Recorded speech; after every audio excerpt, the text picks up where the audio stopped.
Even with the perfect goal architecture in place, there's a hidden factor that determines whether you'll actually follow through. Have you ever been totally committed to a goal one week, then completely lost interest the next? There's actually a scientific explanation for these motivation waves, and understanding what's happening in your brain can transform how you maintain momentum. When we talk about motivation, most people think about willpower or feeling inspired, but here's the problem. Both are incredibly unreliable resources. Willpower depletes throughout the day like a battery, and inspiration comes and goes without warning. Relying on either one is like building a house on quicksand. I used to beat myself up whenever my motivation faded. I'd start a new project with incredible enthusiasm, promising myself, this time will be different. But within weeks, sometimes days, that initial spark would disappear, and I'd wonder what was wrong with me. Sound familiar? The truth is, this pattern isn't your fault. Your brain is designed to get excited about new things and then lose interest once the novelty wears off.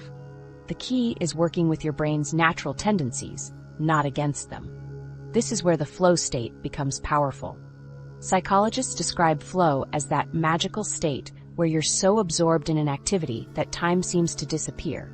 When you're completely engaged, everything else fades away. Flow creates energized focus and enjoyment that makes the activity inherently rewarding. It happens when there's a perfect balance between the challenge of what you're doing and your perceived competence in handling it. If something's too easy, you get bored. If it's too hard, you get anxious. Flow lives in that sweet spot in between. Think about activities where you effortlessly lose track of time, playing an instrument, working on certain projects, or having deep conversations. Those are your personal flow triggers. Designing your goals to incorporate these conditions is essential. Sustainable motivation also depends on understanding the difference between intrinsic and extrinsic motivation. Research shows that external rewards like money or praise can temporarily boost drive, but often undermine long-term motivation. Internal rewards, the enjoyment, purpose, or sense of accomplishment from the activity itself, create more sustainable drive. I experienced this firsthand when working on a writing project I loved until someone offered to pay me for it. Suddenly, this passion became work, and my enthusiasm plummeted. The external reward actually weakened my intrinsic motivation. Psychologists have identified 3 key intrinsic motivators: autonomy, feeling in control; mastery, improving at something meaningful; and purpose, connecting to something larger than yourself. Goals that tap into these areas create lasting motivation that persists through challenges. Applying these insights is where motivation engineering comes in, deliberately designing your environment and routines to make the right behaviors almost automatic. Environmental design creates momentum rather than resistance. It's about placing cues that trigger desired behaviors and removing obstacles to progress. Simple changes often have profound impacts. Placing running shoes by the door, preparing healthy meals in advance, or optimizing your workspace to minimize distractions. The neurochemistry behind motivation centers on dopamine, the neurotransmitter associated with pleasure and reward. When you experience even small successes, your brain releases dopamine, reinforcing that behavior and creating a positive feedback loop. I've seen this work dramatically with clients like Sarah, who struggled with consistent exercise. Instead of focusing solely on her goal of losing 30 pounds, we engineered small daily wins, tracking her 5-minute morning stretches, celebrating completing just 10 push-ups, and noting each day she drank adequate water. Within weeks, her exercise routine wasn't something she had to force herself to do. The positive feedback loop had transformed occasional activity into a consistent habit, supported by her brain's own reward system. Building small wins into your process is crucial. Rather than waiting until you've finished a massive project to feel good about it, design goals that deliver success frequently. Wrote 100 words? That's a win. Meditated for just 1 minute? That's a win. These micro-successes create powerful neural pathways, making positive behaviors easier over time. Another critical aspect of sustainable motivation is planning for failure. Most motivation systems collapse when you miss a day or make a mistake. Successful people measure recovery speed, not how perfectly they stick to plans, but how quickly they get back on track after inevitably going off course. This removes the all-or-nothing thinking that derails progress.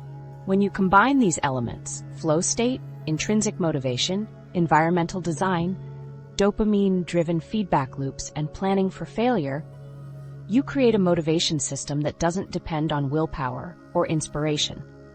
Instead, it aligns with your brain's natural functioning. The most effective goal achievers focus less on getting motivated and more on making motivation unnecessary. They build systems that make the right actions almost automatic. They connect their daily actions to their core values. They design their environments to remove friction from desired behaviors and add friction to unwanted ones.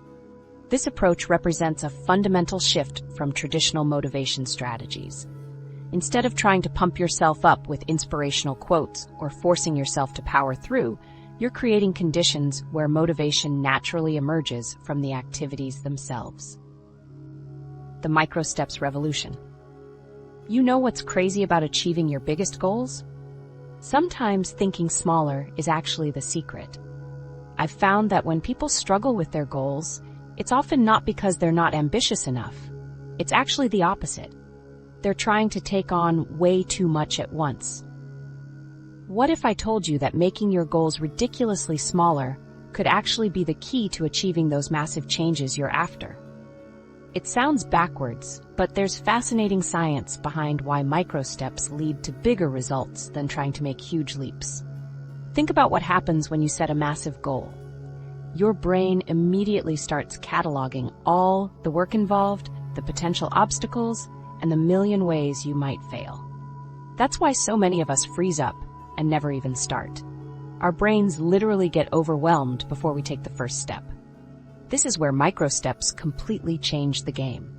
Instead of trying to overhaul your entire life at once, you break your goals down into actions so tiny they seem almost ridiculous, steps so small that failing becomes nearly impossible.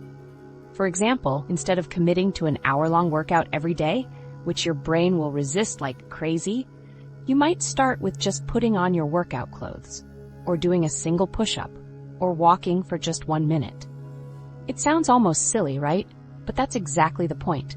When I first heard about this approach, I was honestly skeptical. How could doing something so small possibly lead to meaningful change? But then I tried it myself with meditation. For years, I tried to establish a 30-minute daily meditation practice, and I'd always quit after a few days. The time commitment felt overwhelming, especially on busy days. So I tried something different. I committed to taking just one mindful breath each day. That's it. Just one breath where I paid full attention. It seemed too easy, but something amazing happened. Most days after taking that one breath, I'd think, well, I'm already here, might as well do a few more. Some days it was still just that one breath, but other days I'd meditate for 5, 10, or even 20 minutes. A year later, I had a consistent meditation practice that had transformed my focus and stress levels, all because I made it ridiculously easy to start. The microstep became my gateway to something bigger. Microsteps bypass your brain's natural resistance mechanisms.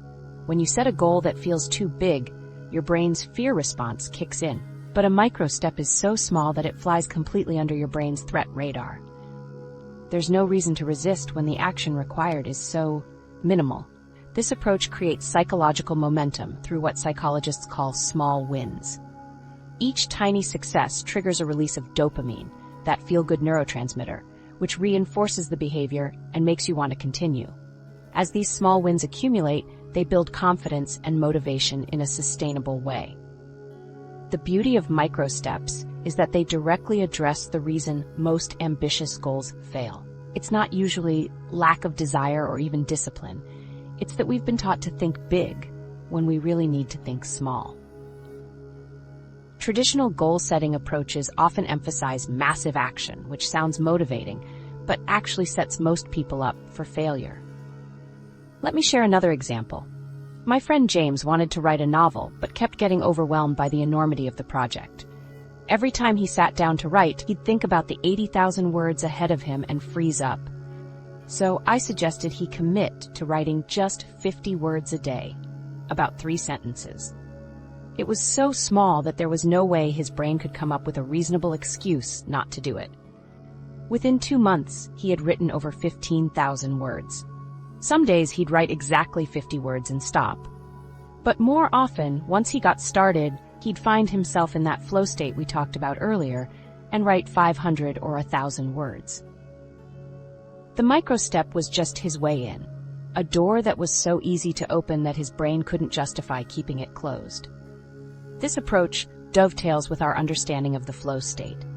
Flow happens when there's the right balance between challenge and competence. Microsteps create this balance by making the initial challenge so small that your perceived competence easily matches it. Once you're in motion, it becomes easier to enter that state of enjoyable focus where progress feels effortless. Unlike traditional motivation systems that rely on willpower, which depletes throughout the day, microsteps create a sustainable path to achieving your goals. They don't require you to pump yourself up or force yourself to power through. Many people resist this approach at first because it feels too easy. We've been conditioned to believe that meaningful change requires suffering and extreme effort. But that mindset is exactly what causes most goals to fail. Think about it.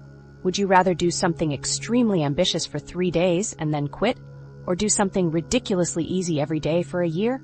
The consistent microstep will always outperform the abandoned ambitious plan. What's fascinating is how microsteps change our relationship with goals. Instead of intimidating mountains to climb, goals become simple daily practices that feel almost effortless. The focus shifts from the outcome to the process, which is where real, lasting change actually happens. A tiny action repeated daily creates compound effects that eventually lead to major changes. It's like the difference between trying to move a huge boulder all at once versus applying consistent, gentle pressure over time.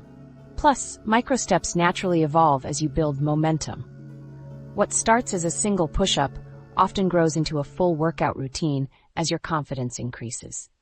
The initial microstep is just the identity shifts we discussed are powerful on their own, but there's something even more influential that might be silently determining your success right now. Ever wonder why some people achieve their goals while others with similar skills and motivation don't? The secret might be sitting right next to you. Your social circle is the hidden X factor in goal achievement that most traditional frameworks completely overlook. We're so focused on individual willpower, systems, and habits that we miss the obvious truth. Humans are fundamentally social creatures. Our brains evolved in tribes and communities, not in isolation. Our energy and standards automatically adjust to match the people we're with. This isn't coincidence or weakness. It's how our brains are wired to function. We unconsciously mirror behaviors, adopt shared beliefs, and conform to the social norms around us. This happens whether we're aware of it or not. The expectations and behaviors of your 5 closest friends are silently shaping what you believe is possible, normal, or worth pursuing.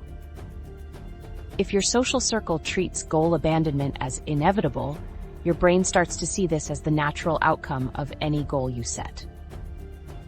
I learned this lesson the hard way with my writing. For years, I tried building a consistent writing habit through sheer willpower. I'd start strong, but inevitably fade after a few weeks. The problem wasn't my systems or motivation. It was that nobody in my life wrote regularly or expected me to. Writing felt like this weird, difficult thing I was doing alone. Everything changed when I joined an online community of writers who posted daily word counts. We had scheduled check-ins where each person shared their progress, struggles, and breakthroughs. Suddenly, writing every day wasn't strange. It was the baseline expectation. When I missed a day, people would message me asking if everything was okay. When I hit my targets, members would celebrate with specific feedback on what was working. The exact same goal that had felt impossible for years became almost effortless when surrounded by the right community. The internet has transformed our social environment in ways our brains weren't designed to handle. We're constantly bombarded with images of seemingly perfect lives that fuel what researchers call social comparison rumination.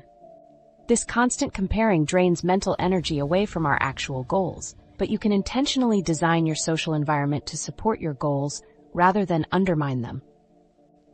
One study found that having an accountability partner increased the probability of achieving a goal by up to 95% compared to merely having a goal. I saw this firsthand when a participant in our writing community who had been trying to finish her book for over 3 years completed her manuscript within 6 months of joining. The only difference was being surrounded by people who expected daily writing as the norm. Community support is crucial for sustaining long-term motivation. It creates external accountability structures that keep you moving forward when your internal motivation fluctuates. It normalizes both the struggles and successes of goal pursuit through shared experience. When you're part of a community working towards similar goals, you gain social proof that your goals are achievable. Seeing real people just like you overcome the same obstacles completely transforms your perception of what's possible. Their success becomes evidence that yours is possible too. The pressure to achieve can be especially intense for certain groups. Research shows that achievement culture can be particularly challenging for immigrants and people of color who face dual pressures of building a future while contending with discrimination. This makes supportive communities even more vital, ones that foster genuine belonging rather than adding pressure. So how do you leverage this knowledge? Start by auditing your current social environment. Who are the 5 people you spend the most time with? What are their attitudes toward goal setting? Do they expect excellence or settle for mediocrity? Their standards are silently becoming yours. Next, seek out communities aligned with your specific goals. These could be local meetup groups, online forums, or structured accountability programs. Find people who share your aspirations and have similar or slightly higher standards. Make a public commitment to your goals. There's powerful psychology behind saying your intentions out loud to others. It creates a social contract that your brain takes seriously. We're naturally motivated to maintain consistency between our public statements and actions. Establish regular check-ins with specific metrics to report. This creates external accountability that keeps you moving forward, even when motivation dips. These check-ins work best when scheduled at a consistent time and include both celebrations of progress and honest discussions of obstacles. Your social environment might be the deciding factor in goal achievement. It either amplifies or undermines every other strategy we've discussed. The best system will struggle against a social circle that reinforces limiting beliefs. Conversely, even imperfect efforts can thrive in a community that consistently reinforces growth and possibility. Think of it like gravity for your goals, constantly pulling you in a specific direction. The question is whether that pull is toward achievement or abandonment.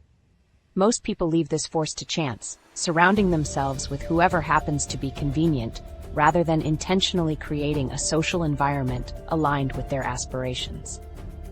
The most successful people are incredibly intentional about who they spend time with. They seek out communities that elevate their thinking, challenge their limitations, and hold them accountable to their highest goals. They treat their social environment as a crucial resource to be carefully cultivated, not left to chance.